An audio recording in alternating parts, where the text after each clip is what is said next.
Bonsoir. On va la faire courte, hein. 15 minutes. Je vais la faire courte. L'avantage, c'est que je vais revenir sur pas mal de notions qui ont déjà été évoquées, donc j'aurai pas besoin de les réexpliquer. Par exemple, le peer-to-peer. Donc merci aux autres présentateurs. Pour ceux qui ne me connaissent pas, je suis Julien Privé, je travaille chez Akamai.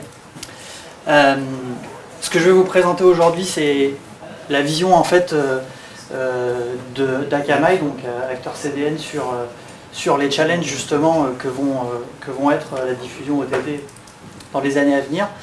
Je vais venir sur pas mal de concepts qu'on a évoqués. Certains existent et sont déjà en production, d'autres sont en bêta test, d'autres sont encore à l'état de POC.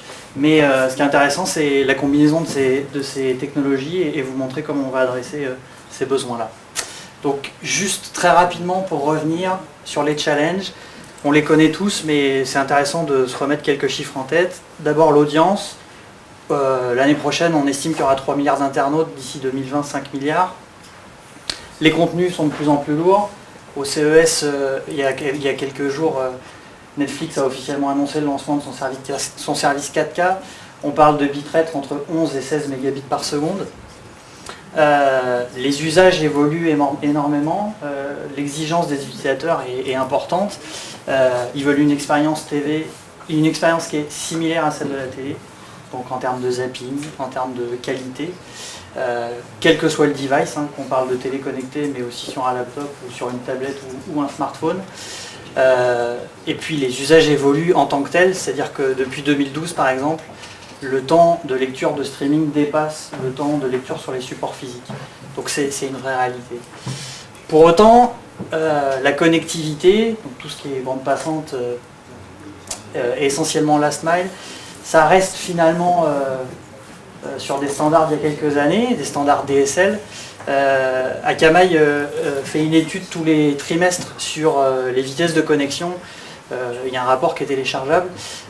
Et on mesure aujourd'hui une vitesse maximale de connexion finalement moyenne qui est aux environs de 19 mégabits. Donc quand on compare avec les 16 mégabits que propose Netflix, et le fait que depuis cette année, on a environ 5 écrans connectés par foyer, on voit que l'équation, elle est déjà plus bonne.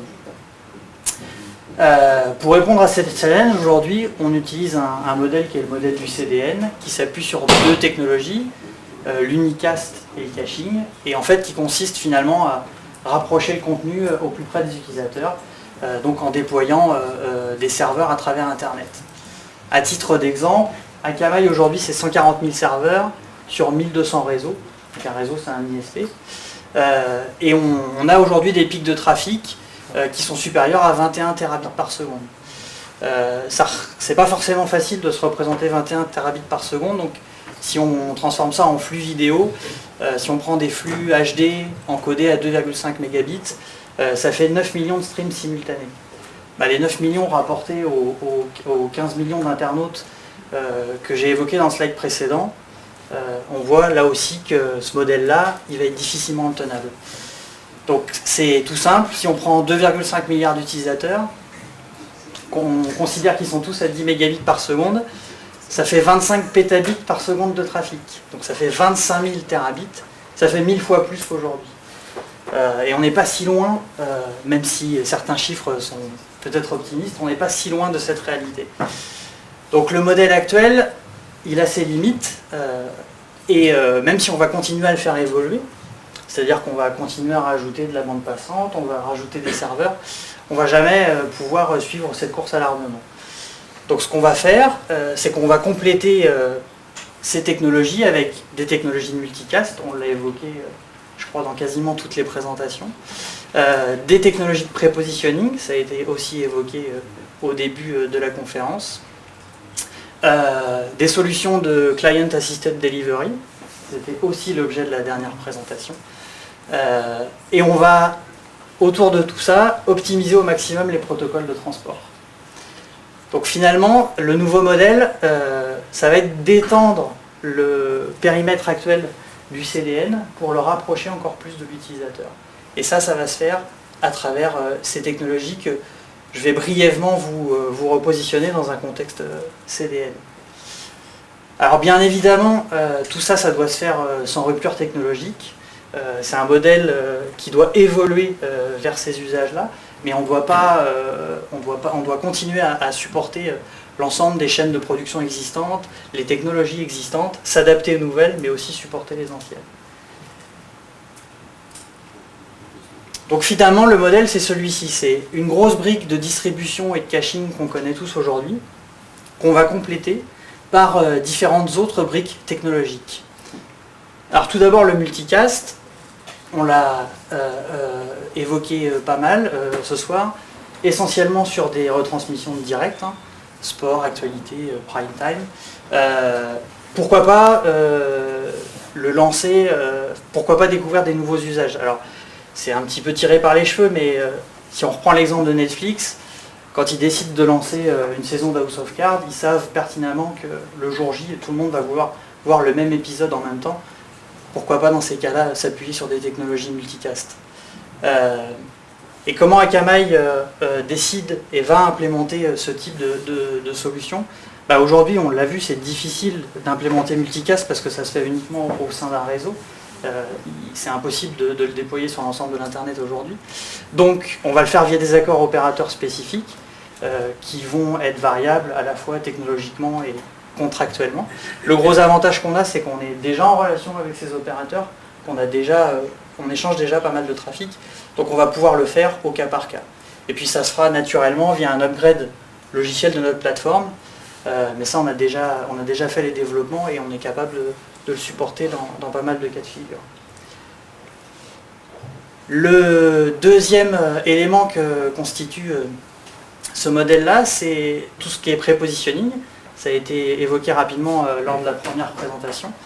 On a fait une démonstration au CES il y a quelques semaines avec Qualcomm. En fait, l'idée c'est, quand on a une set-top box par exemple, qui est présent chez un abonné, on définit les règles qui vont pousser le contenu directement dans le cache local, donc un disque dur. Et ça, on le fait de façon intelligente, soit à travers le fait que l'utilisateur est abonné à un contenu spécifique, on va aller le prépositionner à l'avance, soit on peut le faire sur du contenu chaud, type hot tail ou très populaire. Alors on va le faire de façon on va essayer d'apporter l'intelligence, le plus d'intelligence possible. Donc on va le faire à travers toutes les set-top box via des partenariats, mais on peut aussi le faire dans les consoles de jeux, dans les lecteurs Blu-ray, dans les télés connectées. Il n'y a pas vraiment de limite à ce modèle-là. Et on réfléchit aussi à distribuer ce contenu. C'est-à-dire que plutôt que... On n'arrivera jamais à positionner toute la hot tail d'un opérateur VOD dans un disque dur d'une set-top box. Donc on va cacher, mettre à disposition une partie de ce contenu et avec des mécanismes que je vais présenter après de Peer Assisted Delivery, finalement on va combiner les deux pour avoir une expérience la plus optimale. On arrive donc à cette troisième brique. Je ne vais pas revenir sur la technologie parce qu'elle nous a été bien expliquée lors des deux présentations précédentes, mais on a vu que c'était une technologie qui s'adaptait très bien à la diffusion streaming.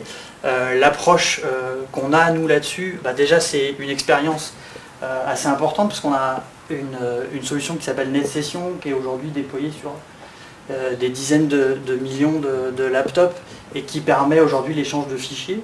Elle a été utilisée dans le cadre d'événements vidéo sur des événements très ponctuels et ça a bien fonctionné. On peut généraliser cette approche.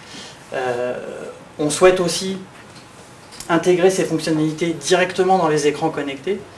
Le gourou chez nous de la vidéo, son leitmotiv, c'est je l'ai noté ici, c'est de transformer tous les écrans connectés en nœuds en fait, de transfert. Et puis on l'a vu, WebRTC, ça ouvre les portes du modèle sans installation de logiciel, des choses beaucoup moins intrusives qui ne nécessitent pas aux utilisateurs d'installer des logiciels. Et donc on pense aussi que ce type de technologie permettra un usage encore plus important de toutes ces solutions-là. Et puis le dernier élément que je souhaitais partager avec vous, c'est tout ce qui est optimisation autour du protocole. Donc aujourd'hui, tous les transferts de vidéos, qu'ils soient en VOD ou en live, ils s'appuient à la fois sur des technologies unicast et sur du TCP. Donc ça fonctionne relativement bien, mais ça permet pas déjà de... Ça subit les contraintes du modèle TCP. Donc une montée de la session qui est relativement lente, et puis une utilisation de la bande passante qui n'est pas toujours optimale. Là, dans ce modèle-là, ce qu'on se propose de faire, c'est d'utiliser UDP pour le transport des données. On associe ça à des algorithmes de FEC, je ne referai pas le jeu de mots, et de contrôle de congestion, qui, combinés, en fait, vont permettre de, à la fois, avoir les avantages de TCP, mais sur UDP. Donc on va avoir un temps de démarrage qui va être beaucoup plus rapide. Les premiers résultats qu'on a sur des clients, c'est qu'on dans des conditions réseau dégradées, donc dégradées, c'est une connexion cellulaire par exemple, avec de la perte de paquets, un peu trop de latence, on diminue par 2 le temps de démarrage, on est capable de doubler, voire de quintupler dans des situations très critiques, très détériorées, l'augmentation du bitrate moyen, et on a aussi beaucoup moins de rebuffering, ce qui au final rend l'expérience utilisateur bien meilleure. Donc j'ai essayé de faire vite sur ces différentes briques, parce qu'on les avait déjà vues, mais ce qui va être intéressant dans le cadre d'un acteur CDN, c'est qu'on va être capable d'appliquer ces méthodes de façon situationnelle. C'est-à-dire qu'il n'y a pas une solution dans toutes celles qu'on vous a présentées aujourd'hui qui répond à tous les problèmes. Et ce que souhaite faire Akamai, c'est en fonction du device que vous utilisez, de la connectivité réseau au moment où vous visualisez votre vidéo, du contexte qui peut être géographique ou réglementaire, pourquoi pas, et du type de contenu que vous visualisez, bah finalement on va adapter et on va choisir les bons mécanismes pour qu'à chaque instant vous ayez la meilleure expérience possible. Quelques exemples. J'ai retenu ici un critère qui est le critère de la connectivité, qui est finalement le plus impactant. Donc, on voit soit on est à la maison, soit on est sur une connexion 3G, soit on est sur une connexion Wi-Fi publique, type dans un Starbucks. C'est l'exemple qu'on reprend souvent. Les technologies de caching, comme je l'ai dit, on va continuer à les proposer. On va toujours rapprocher au maximum nos serveurs des utilisateurs. En revanche, le multicast, on va le privilégier sur des connexions domestiques.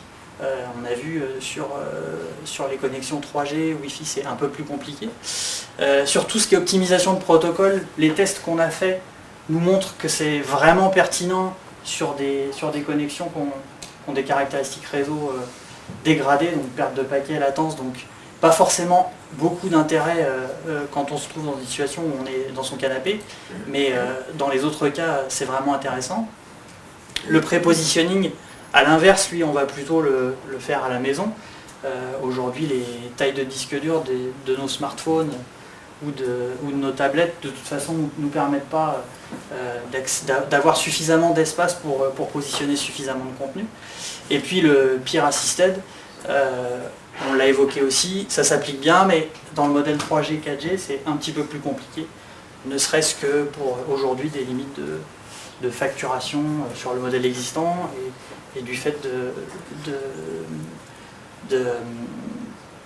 j'allais dire, pas réglementaire, mais d'usage aussi, c'est-à-dire qu'on n'est pas aujourd'hui arrivé à un moment où les utilisateurs sont prêts à ce que la bande passante de leur téléphone portable soit utilisée quand ils s'en servent pas.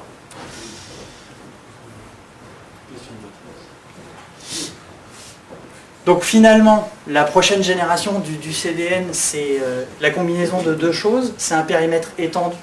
Donc un périmètre étendu, c'est-à-dire encore plus de capacité qu'aujourd'hui, encore plus de serveurs, mais aussi étendu jusqu'aux utilisateurs, donc intégrer des fonctionnalités CDN directement dans les écrans. Et puis c'est également la combinaison d'une diversité des techniques de diffusion. Donc c'est les 4 briques que je vous ai présentées, qu'on va appliquer de façon situationnelle. Alors pour autant, il reste pas mal de challenges à répondre. Le premier, même s'il est, c'est peut-être le plus simple, mais c'est peut-être celui qui prendra le plus de temps, c'est de trouver un modèle économique avec les ISP, un business model. Le deuxième qui est plus un challenge technologique, c'est comment on fait combiner ces technologies pour que pour l'utilisateur ça soit transparent. C'est des technologies qui doivent fonctionner aussi bien finalement en unicast qu'en multicast, qu'en TCP qu'en UDP. Donc comment on fait varier ce curseur-là. La transparence envers les utilisateurs, c'est un autre challenge. Dès qu'on parle de peer-to-peer, on a souvent une réaction des utilisateurs qui est un petit peu réfractaire. Donc ça l'est de moins en moins parce que ça devient transparent. Mais il faut aussi veiller à rester transparent d'un point de vue légal envers les utilisateurs et leur expliquer ce qu'on fait de leur connexion. Se pose la question de la QoS et de la QoE. On ne maîtrise plus l'ensemble de la chaîne. Pour autant, on rend un service qui parfois est un service payant aux internautes. Comment on s'assure que la qualité de service est rendue? C'est une des questions qu'on se pose et qui est directement liée à la partie statistique et mesure. Comment on va être capable de mesurer tout ça pour être sûr qu'on rend le bon service. Voilà, j'ai fait extrêmement rapide, je pense, mais tout le monde a très soif, j'ai compris. Moi, le premier.